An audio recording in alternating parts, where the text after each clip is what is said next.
नवी मुंबई महानगरपालिका सार्वजनिक सामुदायिक स्वच्छताचे एक नवीन धोरण गटनेते सागरजी नाईक साहेबांनी आणल्याबद्दल त्यांचं मी हार्दिक अभिनंदन करतो। आणि या नवी मुंबई क्षेत्रामध्ये स्वच्छतागृहाच्या धोरणाच्या माध्यमातून आम्ही काही देणं लागतं हे त्यांनी दाखवून दिलं, त्याबद्दल त्यांचं पुन्हा एकदा आभार। पण महापौर मॅडम, काही शौचालय ग्रामपंचायत कालीतले आहेत, तिथे जमिनीचा स्टेटस नाही आहे। जमिनीचा स्टेटस नसल्यामुळे टाउन प्लॅनिंग ते प्लॅन पास करत नाही, म्हणून त्यालाच रिपेरिंग दाखवत गेले कित्येक वर्ष, 25 वर्ष तेच शौचालयाला रिपेरिंग करतायत आणि मोडकलीस आलेत।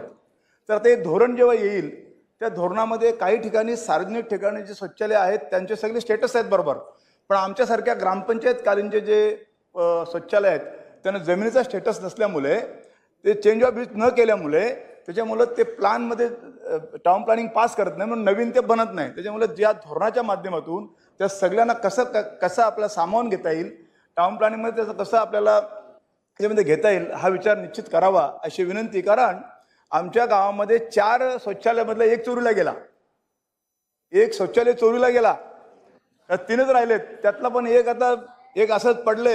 त्याविषयी आमचे सन्माननीय शिवराम पाटील साहेबांनी त्याच्यावर खूप टीका केली, तर तेही त्याच माध्यमातून रखडलेलं आहे, की त्याचं स्टेटस नाही आहे। म्हणून या धोरणाच्या अनुषंगाने त्याचं स्टेटस तयार करावं आणि जो चोरलेला गेलेला आहे त्याचा शोध घेऊन पोलीस कंप्लेंट करून त्याला परत मिळवावं अशी विनंती। धन्यवाद।